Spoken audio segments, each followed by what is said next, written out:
There is this wonderful tool that most of us have at our disposal for researching and finding things out called the internet. And in there's a place called YouTube, perhaps you've heard of it. If you have a really cool skit idea, and you're like, this is really unique and interesting, go ahead and just do a few searches. Take a half an hour and do searches for masquerade, skit, haruhi, fat people. You know, and do variations of it. Because there are so many skits that seem really interesting and new and fresh to you that could possibly have been done. And you could find 4 or 5 skits that maybe Haruhi being danced by fat people. And you're like, all right, that's really sucks. Now that's taken. Then that forces you to find an even newer, interesting twist on it. So you can do Haruhi, fat people dressed as sharks. You know, you can just take it to the next level, add something to it, and you won't know. Uh-oh. No. Wait till Ame next year. Oh no! But yeah, so just do some research. You know, if it hasn't done, that's great. But bring a little something fresh to it if it has been. So we've kind of covered like the next couple of points already, like talking about stuff. Don't base your skit around complete in-jokes. I've made that mistake. Like, you know, I've done skits like, you know, I've kind of said to myself, like, everybody's seen Top Gear. No, they haven't. You know, so some of my in-jokes get lost. And you know, I can accept that thing. Yeah, wait. There are jokes you can make that are in-jokey but still work for everybody else. But you just need to avoid doing it as much as possible. Try and make sure your jokes are universal. And you can do them. It's really easy. Basically, don't make jokes about anime. Yeah, pretty much, because you don't know who's seen it, and you know sometimes anime sucks, you know, and nobody wants to see it. So you know, to do that is the best sort of thing. And then that next point as well is the same thing. Don't think to yourself when you're thinking of a joke. Go on. There's plenty of seats, Lust. You can sit down. You don't need to use the stairs. She can come sit down here if she wants. No, I'm joking. I'm joking. You just have a comfy seat. You don't want to sit next to Matt. Under any circumstances. Besides, he's mine. Yes, I just made Keith Price not going. That's awesome. So the next point again is the same thing. Like, you're trying to entertain the whole audience, not the Yaoi fangirls, you're not trying to entertain the Yaoi fangirls. You're not trying to entertain the Yuri fanboys. You're trying to entertain the whole audience, and that's what you're trying to do when you write a skit. You're trying to entertain everyone. Hand up. Yes. So if I've got this right, you're saying we're at an anime convention where there's going to be gaming stuff and anime stuff going on, but you should address your skit thinking, by pushing those aside and thinking, I want to do something that's funny, and it can have elements of these two inside it, but not rely entirely on them. Exactly. Yeah. Yes, that's exactly it. You can bring in elements of anime and gaming and geek culture or D&D, whatever it is. You can bring in those elements. You've just got to make it so that they're funny to anybody. And that is comedic writing, and that's what you need to do. That's exactly it. You didn't have to know a lot about the priesthood to find Father Ted funny. Yeah, exactly. It was the setup. Because it was the setup, exactly it. You think about all those great sitcoms, like you don't need to know, you know, about like such and such. Yeah, you don't need to know about like running a hotel to find Fawlty Towers funny and stuff like that. Those are just the settings and the setups. And you are trying to make the whole audience laugh, or you're trying to make them enjoy a performance for what it is. You know, that's what you're trying to do. So the next point that Keith and that's already made, don't rely on the tech, because it's gonna fuck up.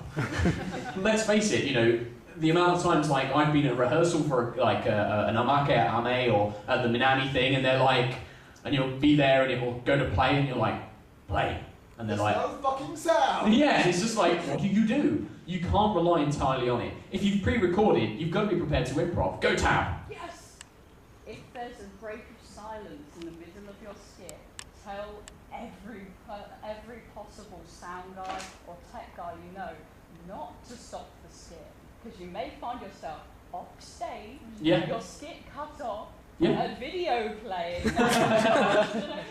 or you're waiting on the sidelines back on to do your dance. Exactly, that's exactly a perfect example. And you've had experience of it. Yeah, but we treat it as a commercial now. We think it was quite funny. It was quite funny, and that's the point, is like, if you're going to do a really good skit, have some improvisational skills as well. When the skit we were talking about earlier in America, the ones who their sound cut off because they had done loads of swearing, when they didn't realise that it was not going to play, they started improvising, and they made it funny. You can do that and still be funny. So don't rely entirely on the tech, because it's going to fuck up. Yeah, if you have no powers of improvisation, it probably pays to get some stuff down beforehand, just in case. That way, even if you can't improvise for shit, you do have some lines to fall back on, and everything works out in the end. Yeah. That's a really good point, actually. Yeah, definitely. One quick note aside from that is some comedy skits and some performance-based skits tend to think it's a good idea to do stage combat. And yeah, these characters fight in the anime or the video game, we'll have them fight on stage. That'll be great. Do you have any experience fighting? No, we'll figure it out. You know, which is, you know, so you want to make sure you rehearse it and make sure that you both do, you know, stage combat is very different from real combat. So you want to look into researching what's safe, what looks good on stage, what can make sure you're safe. And secondly, if you have prop weapons that you spent 2 months, you know, building out of intricate wooden pieces and have all these little side things, don't use those for the actual fighting. Make a dumbed down, cheaper, more solid version of that same sword or whatever weapon prop it is, and use that exclusively for the stage combat. You can still be judged for your really awesome prop on the sidelines, but nothing's worse than spending 2.5 months. I've seen this happen in way too many skits in the US.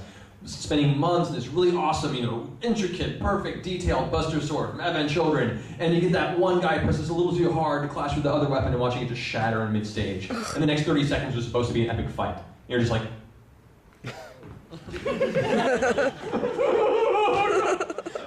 So definitely keep that in mind. Yeah, absolutely. Okay, so we've got some more don'ts here before we move on to a happy exhibit. Yeah. Keith microphones and stuff, like, absolutely, they're really good for ad-libbing and stuff, but, like, you can't rely on audio to always, like, you can't rely on pre-recorded audio to always play, you can't rely on a microphone not to break. So therefore, you must be able to project! Exactly. Just exactly that. You know, if in a stage like this, it's fine, we can probably talk at a normal volume and you can hear us. When you're on that stage like here, you've got to be able to reach those guys at the back, and that means you're speaking all the way from down here in the diaphragm. There's a question! You can't rely on mics, you can't rely on your own voice pick, then can you rely on anything? No! You can't, you really can't, you've got to prepare for everything. You can rely on failure. That's all you can rely on, that's it. Very, very cynical view, but definitely a true one.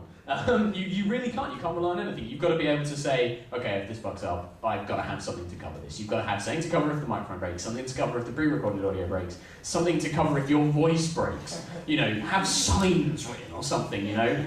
Basically, you have to be prepared for everything catastrophically wrong. Which it will. It will. Or you can mime, like Matt just described. What's the worst, yeah. Yeah, you can just mime, and you can still make that funny. No, you can't. Mimes are never funny. It's funny if you shoot them. Yeah, pretty much shoot them. So, next thing, just because we'll make sure that we don't run over and stuff, don't be afraid to try something different. Just be careful and ask friends for criticism. Like, if you do have a cool idea, be like, oh, it's never been done before, or I don't know if it's going to work. Like, if somebody wanted to do a dramatic skit in the UK, just as long as you're asking for criticism and you're being honest and taking that feedback on board, yeah, give it a try. It's probably not gonna be another gay yaoi Naruto skit, so why the fuck not, you know? I'd rather see that. I'd rather see somebody try and maybe not get something quite right than have somebody come on and be like, if you were gay, honestly, I would rather... Yeah, how many times... 4 of those in one masquerade! Oh! Because they're homosexual. Yeah!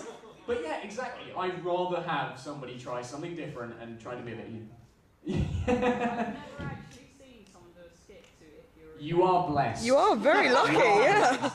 You should get an anno. Somebody did actually do that last year. Really? Yeah, she and Guy sent it. And the year before that What? as well. And the year before that. It makes sense. Yeah. I don't remember that one. That was actually... But yeah, yeah, you were enjoying the masquerade. In all the AMVs as well.